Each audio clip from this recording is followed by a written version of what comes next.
Hi, my name's Rachel Andrews. Welcome to Everyday Athlete. On this week's video, I wanted to cover something that quite a few people have asked me about, and that is how I build up to being able to swim long distance. So I must point out, I'm absolutely not an expert at this, but I have swum 10k 3 times. I've swum the Dart 10k 3 times, and that's cancelled this year. It's an activity I absolutely love taking part in, so I'm doing the Jubilee River 10k instead in September. So let's have a little chat about how I get ready to be able to swim that distance.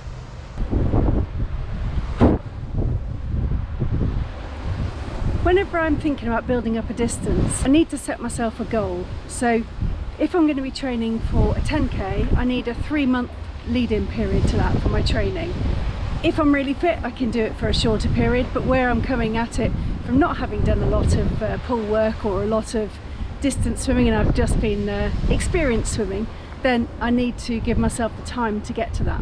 However, it doesn't matter what distance you're going to be swimming, the goal is absolutely down to you. It's about how we get to that goal and how to achieve it. Swimming distance is all about repetition, obviously, because we're going longer than we normally have, doing pretty much the same thing. So it's really important to think about your stroke to try to minimise the chance of injury. Because we're doing it so repetitively, we need to make sure that what we're doing is anatomically correct. So there's a couple of methods of doing that.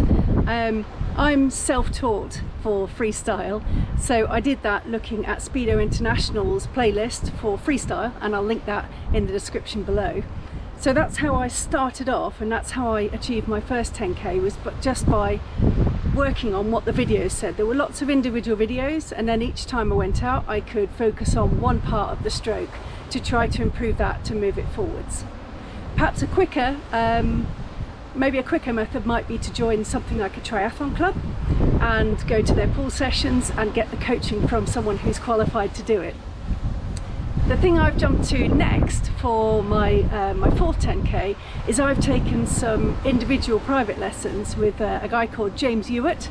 Shout out to James, really great lessons, and I've found that one-to-one thing has really worked for me. It's definitely not the cheapest option, but it's certainly most concentrated thing that I've come across, and I'm seeing some huge leaps and bounds in my stroke, so I'm confident that this time I'll swim it with more ease, and there'll be less recovery afterwards. So really having a good look at your stroke and a think about what you're going to do. You don't have to do freestyle, you can do breaststroke, but depending on the distance, it can put quite a lot more strain through your body doing breaststroke for a long distance. So yeah, have a think about which stroke you want to swim and then focus on making that better. Next up, it's about deciding whereabouts you want to do your training and where's available to you. So it could be that there's a managed facility nearby where there'll be a course marked out with a distance marked for it, so you know how far you were swimming. You could go and swim in the sea, which is free, but obviously you haven't necessarily got anybody watching over you there. You could do it in a river, but both in the sea and the river you need to swim into the current first. That's what I always do when I get in. So if I get tired, I know that I've got the current with me coming back, or that I could just get out. And then finally you could do some of your training in a pool. Now the pool is the most consistent, isn't it? Because you can swim along, you're looking at the black line, counting the tiles as you go along, and it really is a fairly calm and pleasant environment. But it's important when we're training for distance swimming that we definitely get some of that time out in the wild, where we're doing it in the sea, in the river, or in a lake or something, so that we can really get a feel for the difference, which is to do with visibility, it's to do with taste.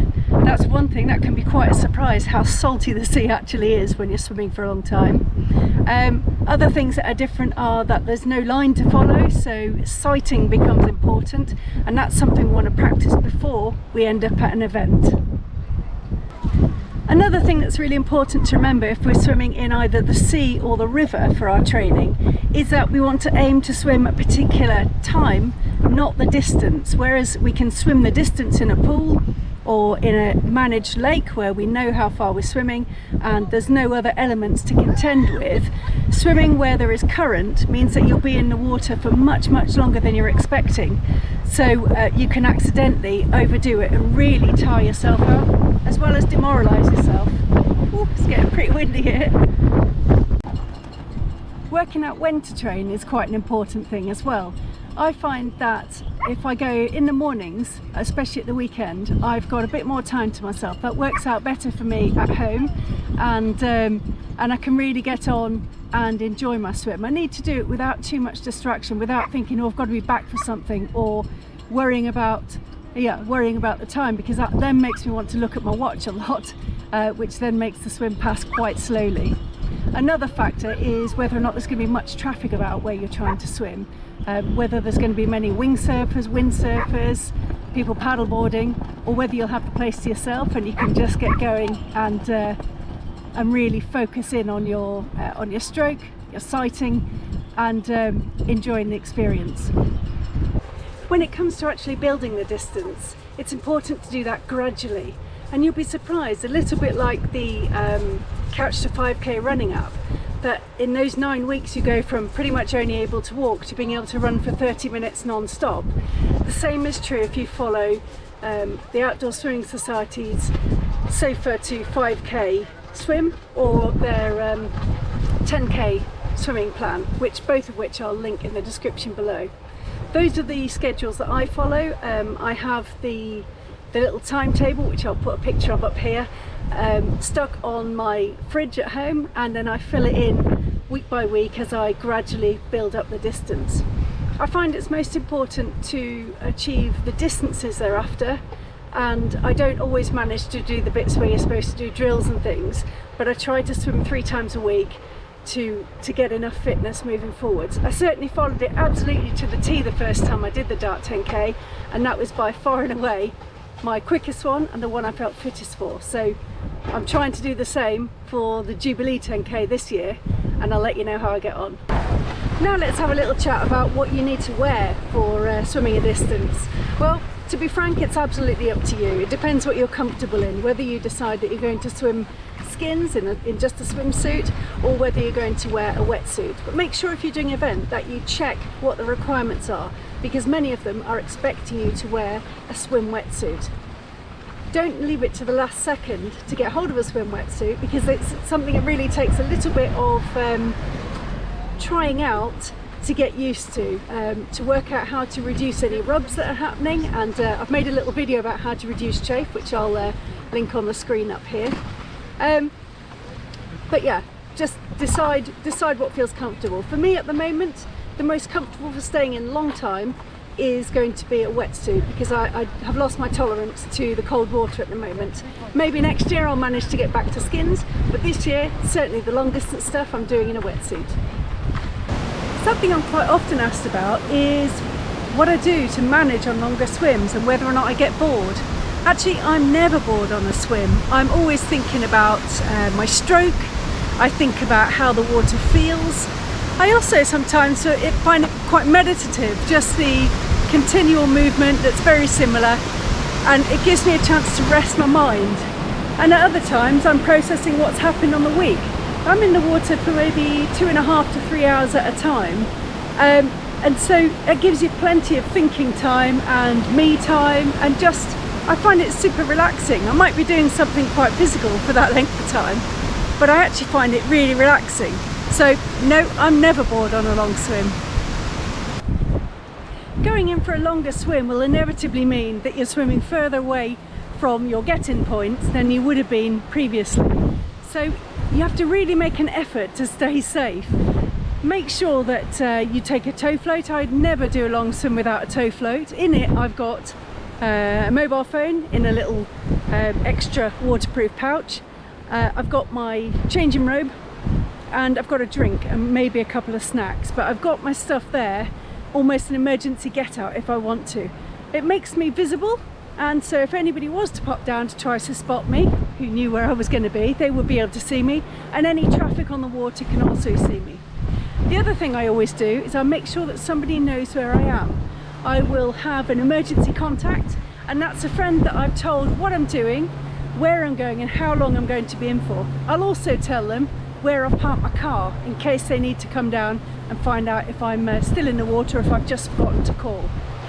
To help with that, I use the RWA Safe Tracks app, which is a free app, and it's a tracking app, and somebody can watch where you are, and it will alert them if you're not out of the water and haven't stopped the app in the time you said you would. I've got a little video on how to set that up for swimming, which I will pop a little link up here, but I'll also put it in the comments in the description below. One thing I sometimes get asked is, what do you do if you get in for the swim, you've planned you're going to do your long swim, maybe 6k or I don't know, 2.5 hours or something in the water, and it just turns out you're not feeling it. Either the conditions aren't what you're expecting, you've forgotten your swimming cap, which happened to me the other day, or something else just puts you off and you're not feeling it. Well, I'd say actually sometimes I battle on with it and I decide that I'm going to swim to the next little landmark that I can see, and I just break down the swim into increments, and then sometimes I've managed to coach myself through it. Other times, if it's really not working out, and for example when I swam through a complete smack of jellyfish in a river and I just thought, actually this is getting intolerable, I really don't like it, then I relocated and swam somewhere else. But I always tried to take the positive from the swim, and I think, how was my stroke, was my sighting good, and I tried to work out what it was that made it into a swim that I just didn't want to continue with, so that then I can try to solve it for next time I'm in for that long swim.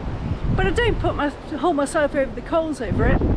If it's not right and I'm not feeling it, I'm not trying to win an Olympic medal here, I'm just trying to make my way towards a challenge that I've set myself. So I'm the only competition here, so if I'm not feeling it, I can stop. In conclusion, I'd say give it a go. Anybody can do a longer distance than they already do. We're all everyday athletes, so join me and give it a crack.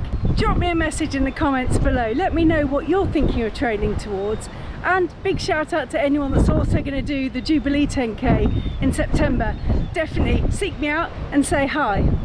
If you've enjoyed it, please give it a like and consider subscribing to my channel. I've got well over 100 videos all about outdoor swimming, and you can find all sorts if you use the search tool within my channel. And I'll see you next time. Bye!